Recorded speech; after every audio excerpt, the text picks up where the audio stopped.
Welcome to the show. Welcome to the show. I ain't gonna even talk long. I just want to bring her on. I'm talking about the one and only, the community activist, GA for Justice, the one and only. She's here. She's here. And I'm getting ready to bring her on. Georgia Allen. The one and only. She's here. She's here. And I'm getting ready to bring her on. Georgia Allen. Well, hello. She's here. All right. Are you getting any feedback? Hello. Are you getting feedback, Henderson? All right. Are you getting any feedback? Yeah, I had cut my mic off to see it wasn't me. Your phone on or something is. Yeah, I had cut my mic off. Okay, let me see if I got anything up here that's giving us some feedback. Let me see if I got anything up here that's turn down your volume on your computer a little bit. The volume part. Okay. You good? All right. Can you hear me? Yeah, I can hear you. Okay. All right. Good afternoon. Hi. I am Georgia Allen, always excited to be here every Thursday at 12 noon. Bring you greetings and welcome to GA for Justice. And as always, we want to thank Mr. Henderson Vaughn, aka the Dream Maker, aka Captain 85, the one and only, the person who always open up his lines and airwaves so that the community can have a voice. And as I always say, each week I try to bring you a conversation for information, a conversation for correction when necessary, as well as a conversation for transformation.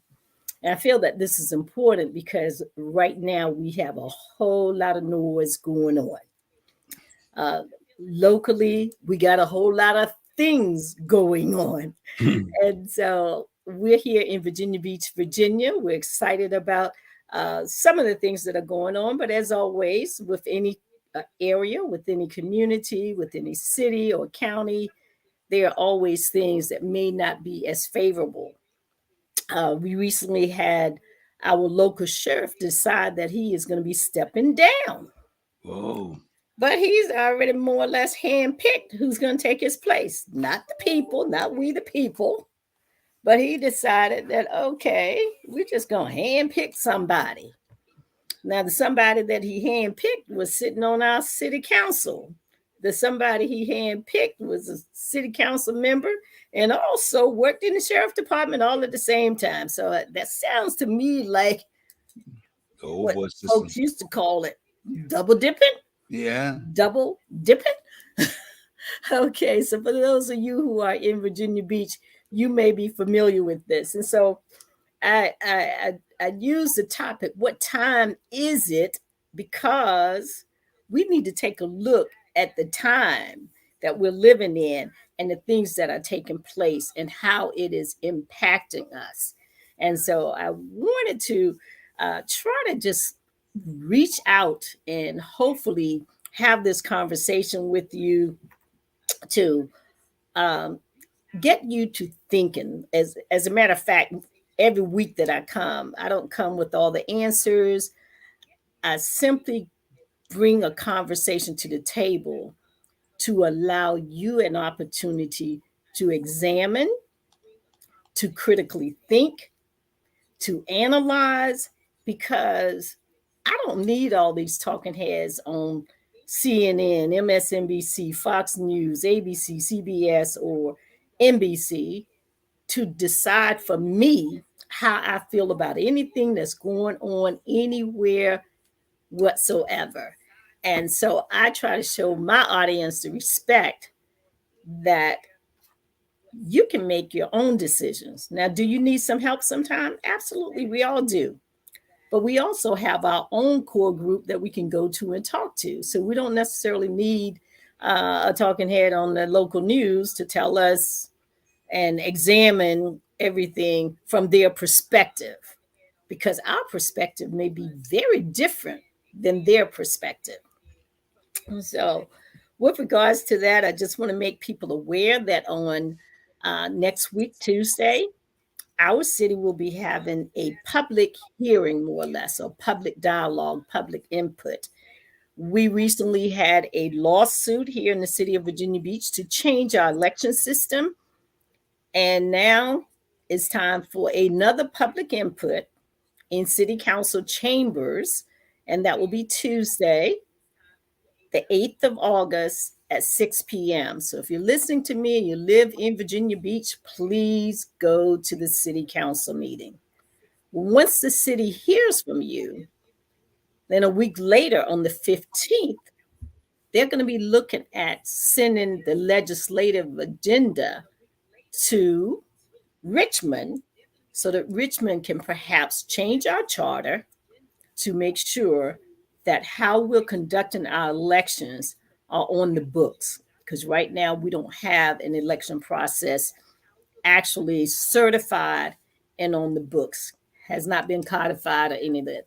So I just want to let the audience who is local to know this and to tell your friends to make sure they are aware and make sure that they go to their local council meeting and speak. And I would say in favor of the 10-1 voting system. Am I right, Mr. Vaughn? That's right. That's right. They gotta step up to the plate, because if you sit Turn there. on the mic. Oh, I'm sorry.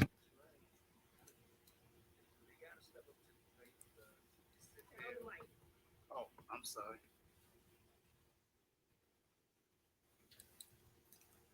Actually, I need to turn up my volume. Turn the mic back on the other way. I can hear you. Okay. Hello. Can you hear me now? Okay. I can hear you. Okay. It's like sitting at a dinner table and you're the only person there with an empty plate. So it's like it's the same thing with going to city council, and you stay on top of them. You just sitting at the table and nothing's gonna get done but the person that's having the dinner. So it's important. That's why it's important that people tune in to GA for Justice. As you being a community activist, and you know more about the city movements and policy making than I do. So I don't try to be a specialist. I try to get people that are specialists. That's the job of any type of talk show or any type of formation. You have to have somebody that know the workings, not people just sitting on the sideline, just running their mouths and not doing anything, but hindering progress. So that's why, I try to make sure this is, that, like I say, with you taking this platform is to get the right information, the right direction. And, nobody's out here gunslinging. It's not the wild, wild west. Our future generation is at stake. Young people, have to be recognized that they are the future leaders.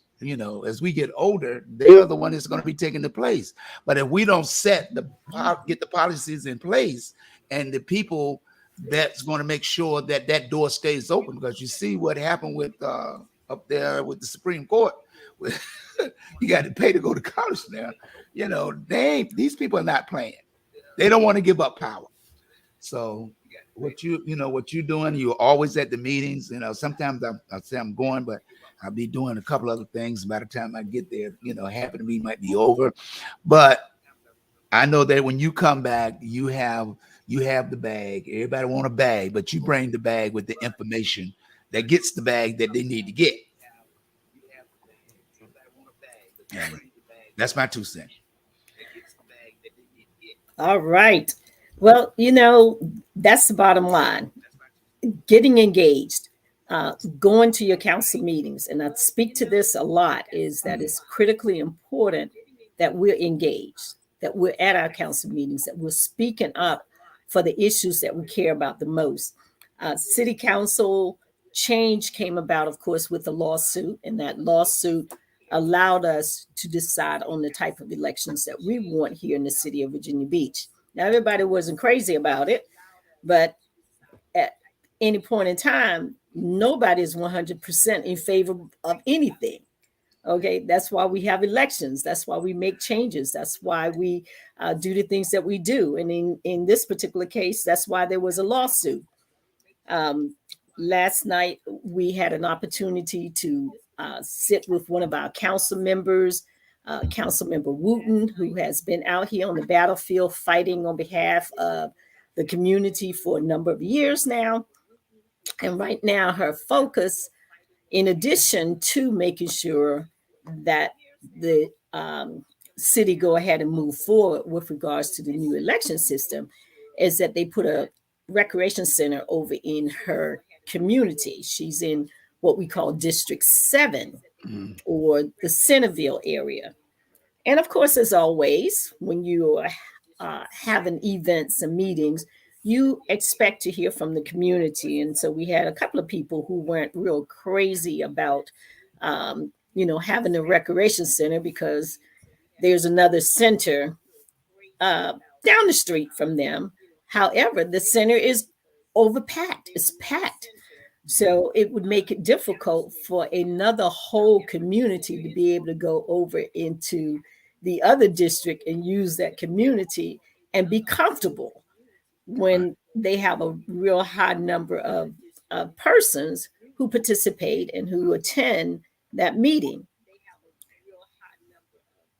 So what we have to do is we have to take a look at where the needs are in our city and make sure that we're addressing those needs. And that's one of the things that Congresswoman, a number of us keep calling her Congressperson. So I don't know if we're speaking it into existence or what. Hey, that's what happens. Because even last night, one of the people at the meeting called her Congressperson instead of Councilwoman. So I don't know. Maybe that's a sign that our city council member is going to be the congressperson for Virginia Beach, and that would be great. But again, we're constantly out here. Many of us, we go out, we go to these meetings, we make our voices heard. We heard her share with us about an incident. She brought the police department in to share. And in this particular case, there was incident over in a particular community. And what is happening is there's a lot of break-ins of vehicles, sometimes break-in of homes. But in this case, it was a break-in of a vehicle. And they went inside, they ramaged through all of the vehicle and everything. And what the police department was sharing with us is that the reason why the vehicle was even broken into was because it was unlocked. Wow. And they have found that we have more and more vehicles that young people, are breaking into. And the problem with that is a lot of times the people who have guns have them in their vehicles. Now, if you have the right to bear arms, the arms should be right near you. It should not be in your car overnight or anything like that, because what the police has found, is that a lot of those guns that are found by young people or older people or anyone who's committing a crime may end up using that vehicle in a criminal activity. And I say that to this audience because whether you live in Virginia Beach or any of the other states, and you are not locking your car doors, you put yourself at risk, but you also put many other people at risk. And the reason why I share that is because a lot of times people just want the change. They want to see if there's any money in the car. But when you leave a gun, what they will sometimes do, they may not even use it. They may just sell it. And they're selling it to someone who may use it in a criminal activity. So it's important that we make sure that we do things in a manner that we are responsible. We are responsible gun owners, and we put our guns away and we lock them away and not leave them loosey-goosey in our vehicles. So one of the questions that I ask of the police department and the council member is whether or not we could put a law in place to charge a fine for folks who leave unattended guns in unlocked vehicles, and then take that money, put it back into community for our youth. So this money would be put in a special fund account, and it would provide services for our youth throughout our city. It could do that would do two things. One, hopefully, it would get more people to stop leaving their uh, leaving their guns in their vehicles.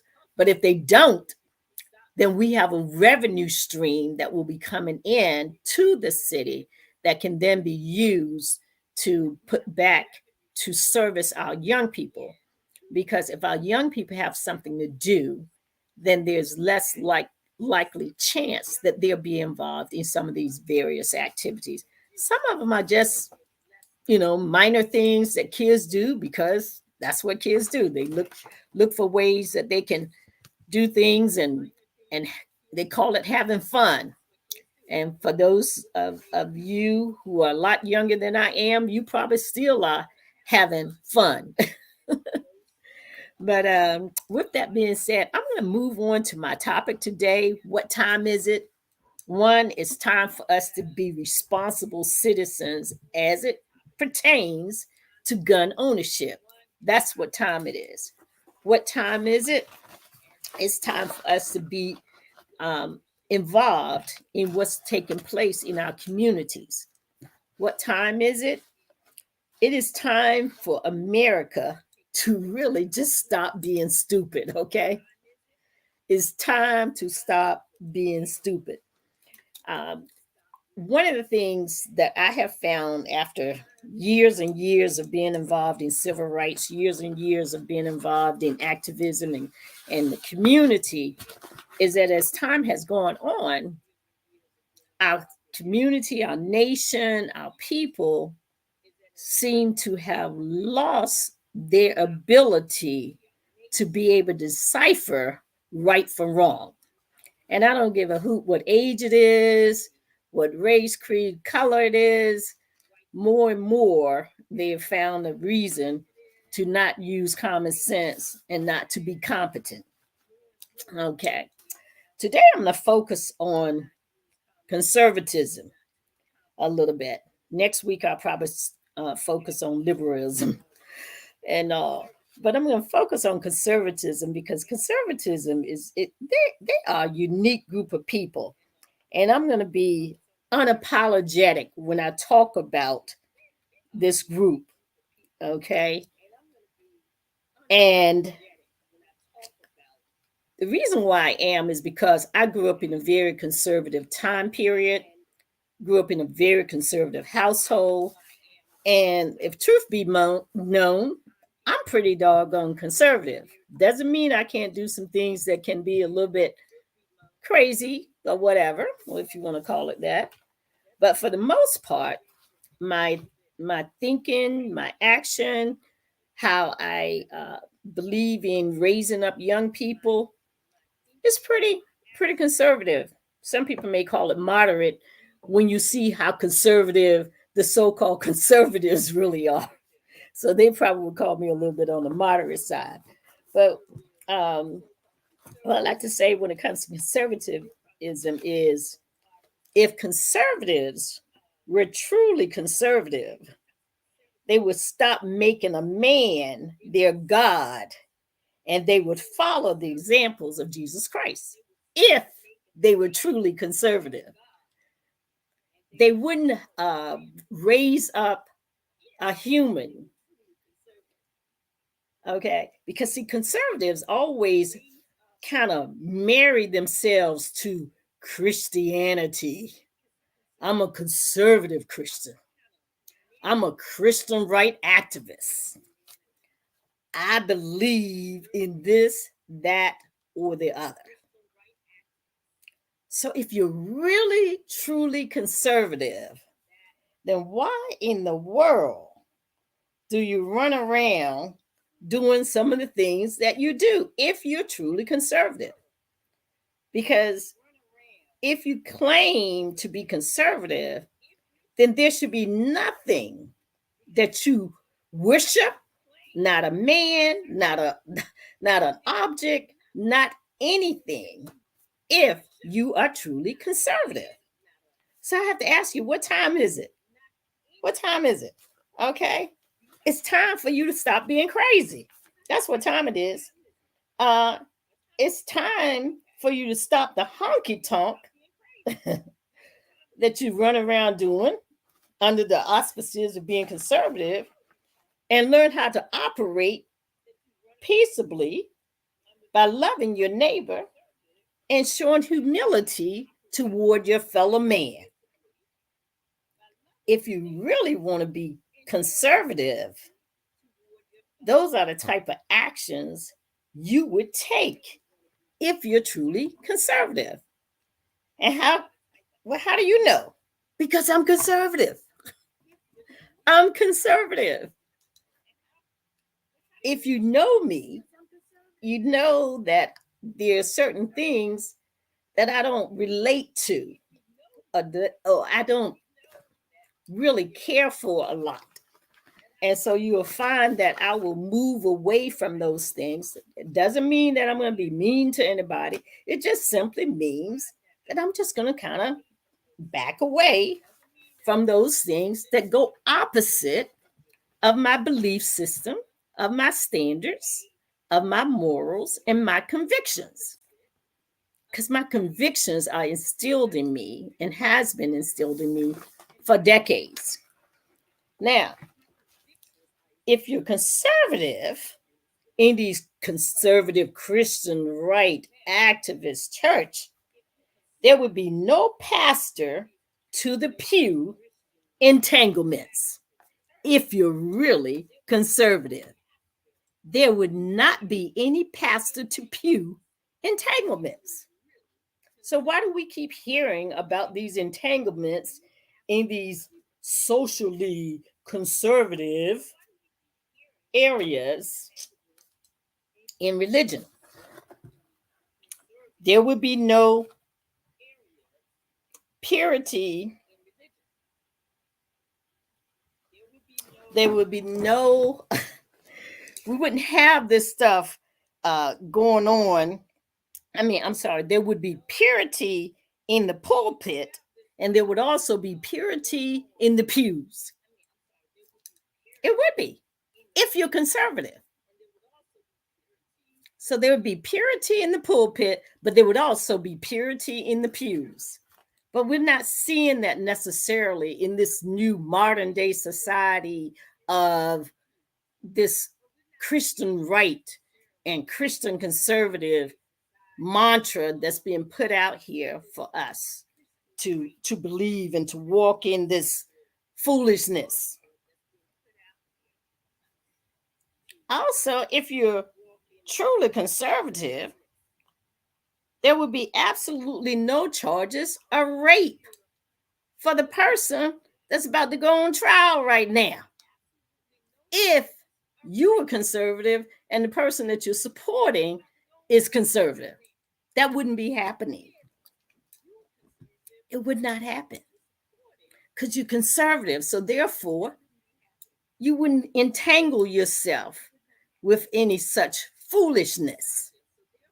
So what time is it? It's time for the foolishness to stop. It's time for the dishonesty to stop. It's time for us to turn around this lack of integrity and become men and women of integrity. It's time to turn the foolishness around. So, what time is it? It is really, truly time for America and Americans to stop being stupid. Nobody should be tied up and whipped into a fury to go out and do stuff that you know you're breaking the law. Nobody should be doing that. And especially not conservative Christians, because conservative Christians should have a blueprint of how they should act, what they should do, what is right and what is wrong. Now, if they're doing this, then we have to ask ourselves, how conservative is this person? How conservative really is this person?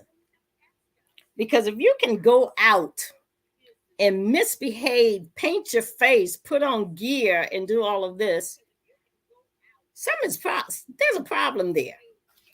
There's a real problem there, and it's not beneficial to us as a nation. It's not beneficial to us as a community. It's not beneficial to us as a city. And it's definitely not beneficial to us when the world is looking at our nation. It's not beneficial. It is not beneficial at all. If you're really conservative, you would not be convicted of a rape conviction if you're conservative. It wouldn't happen. It would not happen if you are really conservative. So what time it is? It's time to tell the truth and stop following foolishness. If you guys were truly conservative, there would be no child molestation in these Christian churches, in these Southern, I'm not going to call out the B word, in the Southern conventions. It wouldn't be a problem, okay? We wouldn't have to find out about this foolishness. If folks were really, truly conservative, we would not have to find out about little boys being molested in these wonderful churches with all these crosses and all of this luxury and all these temples and stuff, if these folks were really conservative. And you say, well, why are you focusing on that? Because these are the same people who run around and say they don't believe in abortions. How can you not believe in abortion? How can you lie and claim you don't believe in abortion, but you're okay with the priests having sex with the little boys? Okay? You're okay with the nuns who have gotten pregnant and you want to keep it a secret. And so those women have had abortion, but you stand before the American people and claim you're conservative because, you know, that's just bad behavior. Was it bad behavior when you was messing with the lady? Was it? I'm just asking the questions, okay? I'm simply asking the questions. Are we ready, Henderson? You want to share with me? Yeah, I mean, you hearing all the tunes on the music sheet. I can only say, it makes sense because I'm a conservative. That's why I got this Dreammaker hat on, because I'm a human underneath it. And when we fail to realize, we take on these labels, but we don't show the compassion that God has given us to look towards the next human and try to understand we all on a planet that we can't leave. Why we are not getting along and working in conjunction with every person in the community. It just makes sense to me. If a person need a job, you give them a job. You don't tell them, say, well, I'm gonna let you work all day for $1 when you know you should have got $20 an hour. But you're conservative. I understand. I'll turn it back over to you.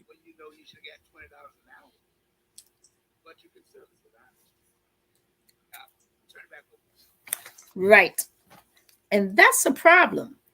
You know, you look at the gap in the finances and they talk about being conservative. They talk about, oh, well, we can't do that. We can't do this because we don't have the money. You know, the politicians will say, well, we don't have the money.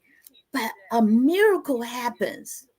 And there's a tax break for the richest of the rich of the richest. A miracle happens. And somehow they have money for that. But someone who's hungry, they don't have money for that. But yet they say they are conservative Christians. And scripture clearly says to us, we should feed the hungry, clothe the naked, and visit those in prison. So I'm a conservative because I believe we should feed the hungry. We should clothe those persons who don't have clothing, and we should definitely visit prisoners. And if we can't visit them now with technology, send them messages, stay in touch with them, check on them, find out how they're doing. And so if you're conservative, you should be doing some or all of these things. And especially when you identify yourself as a conservative Christian.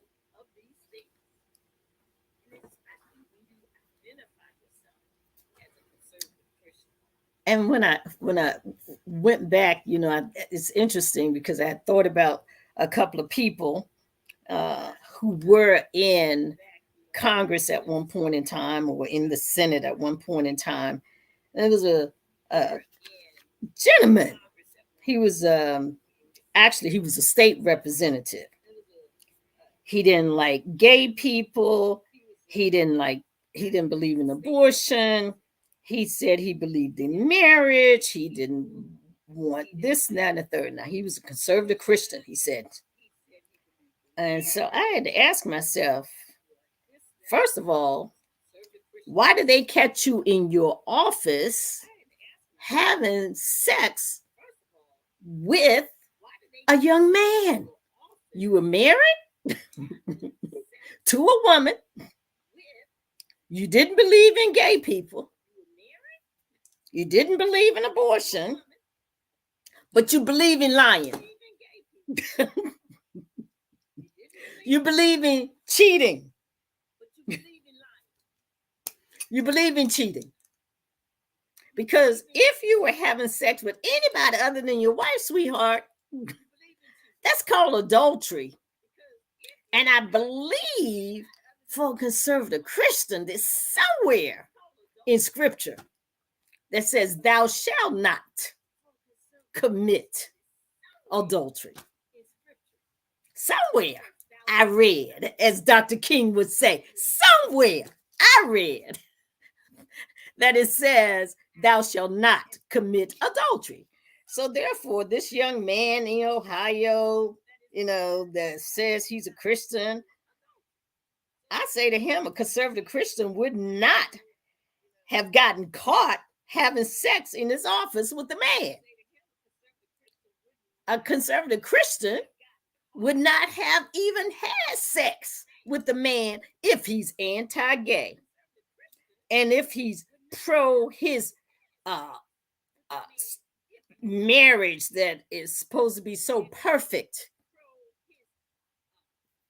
So we have to look at these conservatives because they get you caught up with all of this rhetoric and all of these slogans and say, well, these guys are the bad guys, we are the good guys.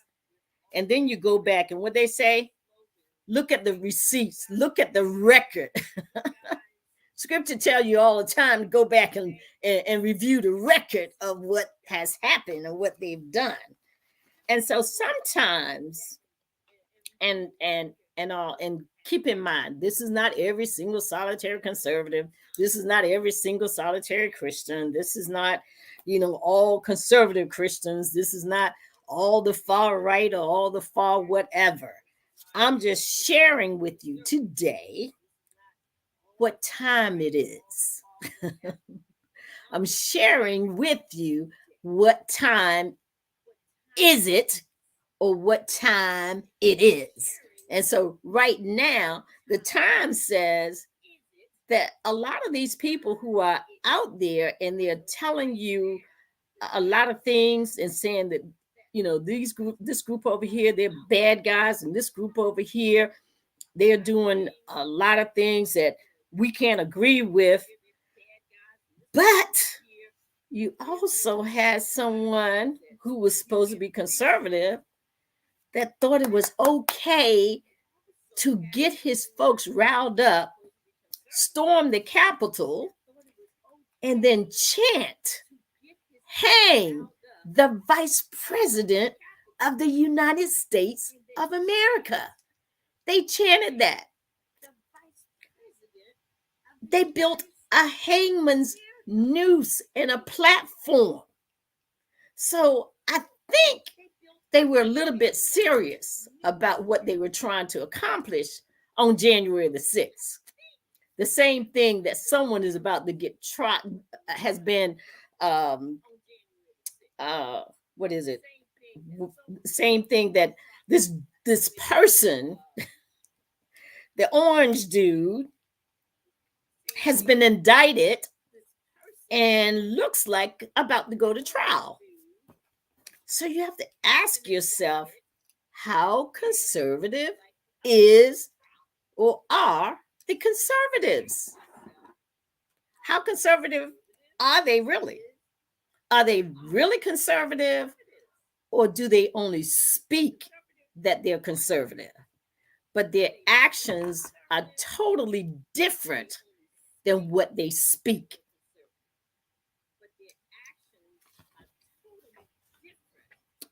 Now, I have a message for my brothers and sisters who are melanated. And this message is from Carter G. Woodson. It's a quote that he had.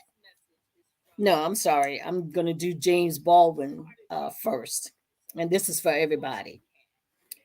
He said, I imagine one of the reasons people cling to their hate so stubbornly is because they sense once hate is gone, they will be forced to deal with pain.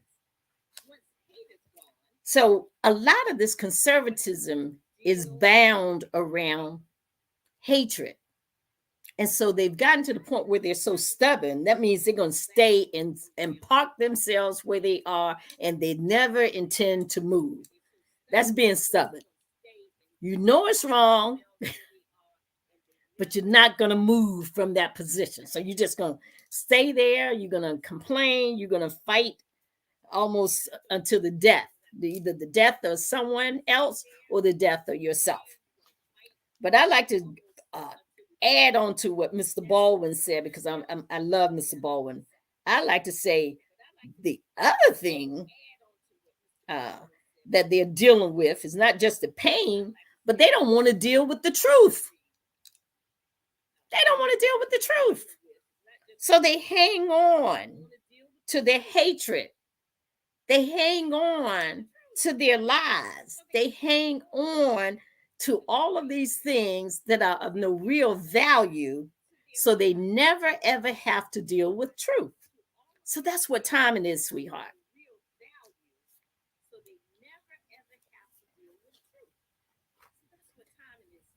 They hang on to it because they don't want to deal with honesty. They don't want to be honest about anything. And then they don't want to acknowledge their own wrongdoing. They don't want to acknowledge it. So they tend to hang on to that stubbornness. They put themselves in a box, and they really truly feel like once they don't have a hold on that hatred anymore, and they have to deal with truth, they have to face the truth, they have to be honest, and they have to acknowledge wrongdoing, it's a little bit too painful for them to deal with. Just a little bit too painful for them to deal with, irregardless of the fact that other people have been dealing with this foolishness and this pain for decades and centuries.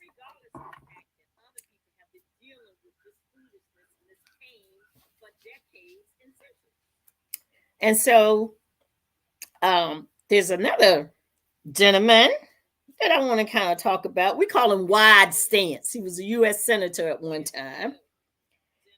And he called himself a conservative, but he would go into the bathrooms and he'd tap his foot. And he said he had a wide stance. So if his foot accidentally went underneath the stall of the guy next to him, that was because of his wide stance. It wasn't because he was you know, looking and seeking out, trying to find him a suitor for the evening, it was simply because he had a wide stance. Now, here again, another conservative, another Christian conservative, sang in the U.S. Senate quartet. Now that hey, I'm sure it was considered a Christian quartet choir. Okay, I'm sure it was probably considered Christian. So he too was married to a woman, had a family, but he said he wasn't gay. He just had a wide stance.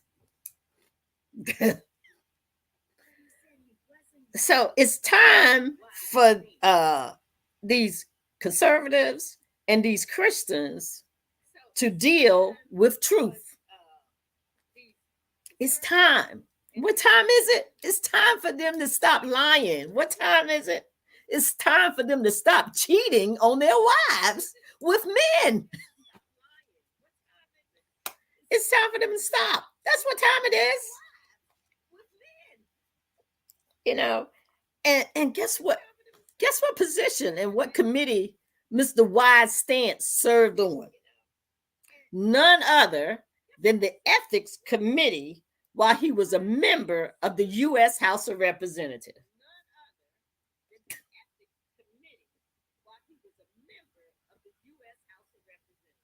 The Ethics Committee. But he saw nothing wrong with committing adultery.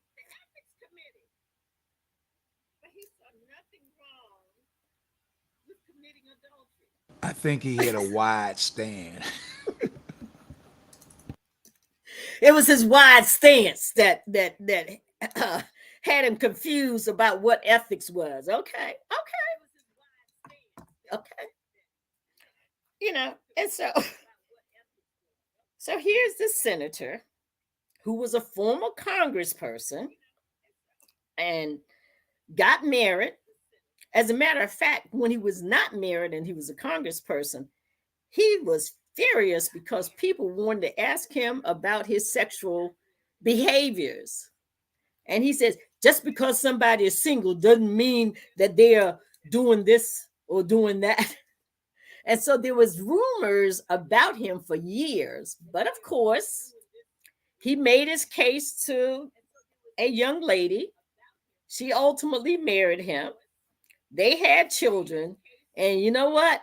Wide Stance could not resist who he really was. And so what he do? He go to the bathroom, he tap on the floor, he put his foot over in the other stall. He basically, let the folks know that I'm available and this is what I do and this is what I like. And this is my way of trolling the bathrooms to try to find somebody that will rub their foot up against mine. But I accidentally put my foot in the other stall simply because I'm a big, tall guy and I have a wide stance. I said, man, oh man. It's amazing how comfortable conservatives can be in telling a lie. It's amazing how the same group of people who yell and scream and put others down about what they consider bad behaviors are so comfortable cheating on their spouses. It's amazing. Absolutely amazing. So if you want to know what time it is time for us to get the truth out there. It's time for us to get out there, make our case to Americans, and let them know that the same people who claim to be against all of these things, who claim that you're wrong in your beliefs, in your behaviors, they're acting on theirs all the time.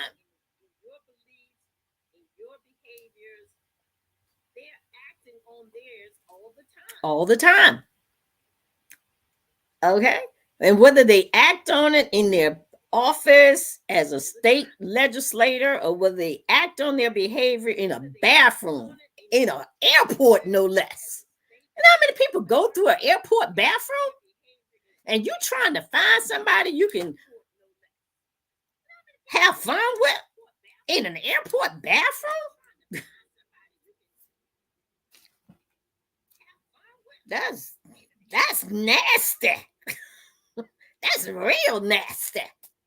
Because there's a whole lot of people going through these bathrooms in these airports. I mean, thousands of people on and off planes, in and out of the airports.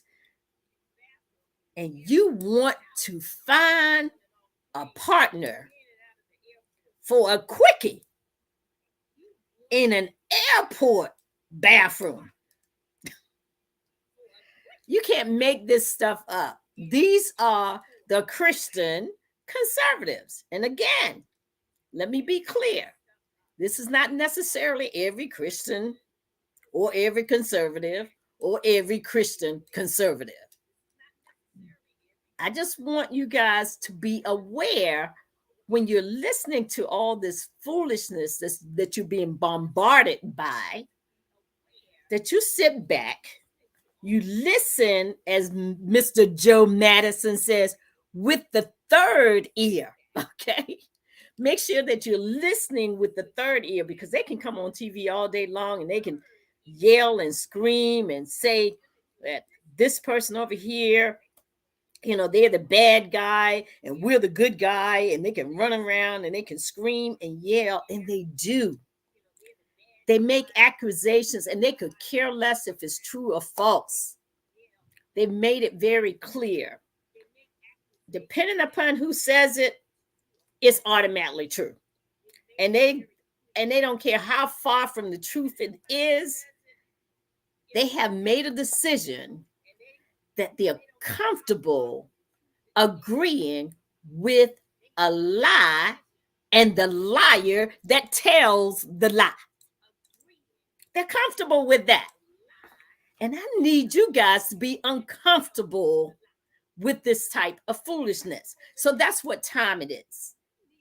It's time for you to get uncomfortable with the foolishness and the distractions and the bad behaviors that you're being confronted with day in and day out. It's time to get uncomfortable with that. And it's time for you to change what you're doing, because you have an opportunity to change outcomes in every election, no matter what city, state, county that you're in. But you got to look at what you'll be being presented with, and then you have to do your homework. So if you got a bunch of folks that's running around here saying, well, I don't believe in this, I don't believe in immigration, but then you go and you take a look at what their heritage is, and they have every single solitary nationality underneath the sun. Their family, by the time you get through their mom, grandma, great grandma, grandpa, and all of them, one is from Hungary, the other one's from Turkey. One is from England, and the other one's from France. One is from Germany, and the other one is Russian. Okay, so obviously they have some connection to immigrants. Otherwise, they wouldn't be an individual with so many nationalities in their background. So when they're lying to you, they're saying, I don't like certain immigrants. So what time is it? It's time for you to expose truth. That's what time it is. So when you're having your conversations and someone is trying to attack this person or that person or whatever, expose truth. Just expose truth. I do it all the time. You know, I had a conversation with the the sergeant last night. He's a detective sergeant. They have all these different titles in the police department and all. And so when you're having those conversations, make sure every conversation you have is a push for changes in behaviors in these areas where they constantly work against your best interest. So what time is it? It's time for you to open up your mouth and speak truth unapologetically. It's time to speak truth, folks. That's what time it is. Now, keep in mind, politics can and is an unscrupulous venture. But if one group believes that the only people in America who deserves an opportunity, a handout, or hand up, or only support people who are already rich, it's time for us to change that outcome. It really is. It's time for us to change that outcome because we need to be working on the things that assist those who are left behind, those who are left out, those who are disenfranchised. That's what time it is. It's time for us, those of us who are on the ground, who are out here working, and we need to have these conversations. I don't care whether it's the police chief or the police officer. I don't care whether it's the sheriff or the deputy sheriff. I don't care if the city council member or the city mayor. I do not care if it's the city manager or the school board superintendent. When you are out and about, you cannot only be thinking about what is the next pair of shoes I'm going to buy, what's the next purse I'm going to buy. I need a dress. I need a suit. That cannot be your only thought. It can't be your only thought. The time is now. It's right now to make changes in this society because I will assure you, there are other people out here working day and night to make sure that nothing changes unless it's changing in their best interests. They're here. They're all over. I see them on a regular basis. I see them when I'm out and about. I see them when I'm at events. I see them when I'm speaking before council. I see them when I'm fighting for issues that will be in the best interest of my children, my grandchildren, but also all of those who come behind me. Because I cannot fight for my children or my grandchildren without automatically fighting on behalf of all those who have to deal with similar circumstances. I can't. So whenever I fight for the Bayside area. I fight for College Park. I fight for SeaTac. And for those of you who are not in Virginia Beach, those are neighborhoods. Those are neighborhoods in my city. For those of you who may be somewhere else. So for those of you who are in other places, you may be fighting for Duluth, Georgia, or fighting in Duluth. You may be fighting in Atlanta. Or for those of you who might be in New York, you might be fighting in Brooklyn or the Bronx. Okay? So you should be fighting somewhere to bring an outcome that's better than what you have today. So what time is it? It's time to fight. It's time to fight for one another. It's time to fight for a better day tomorrow. And so whenever you are dealing with politics, and that's conservative, that's green, that's liberal, that's progressive, that's all of these different groups and organizations, you still have to fight to ensure that no one group make it virtually impossible to help those who are left out, left behind, disenfranchised, marginalized. You still have to have that fight. So it's time for you to get in the game, and it's time for you to fight for all of the people that maybe don't have someone who can fight for them. So what's wrong with you? you can fight. Pick one issue. Don't try to fix everything. I'll be happy with you just fighting for one issue and just fighting for day in and day out. I'll be happy with that. That's what time it is. It is time to get in the fight. It is time to expose the hypocrisy of what's been going on. And it's time to stop going around in circles. And you say, what are you talking about? That 24-hour cycle of news that present a small amount of information, and 99% of the time it's the same information repeated over and over again. Why? Because that's what they want you to focus on. They want you to focus on the chaos, the confusion, the corruptions, and also the illusion that they're putting forward to you. And your job is to fight against disinformation, misinformation, distractions, and delusions. Okay? That's your job.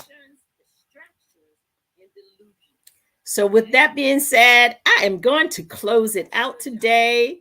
It has been a great time to conversate with you. I trust that some of what I said, not necessarily all of what I said, but some of what I said will make a difference. It will cause you to decide that, you know what, there's somebody running for office. I can give them 2 hours a week.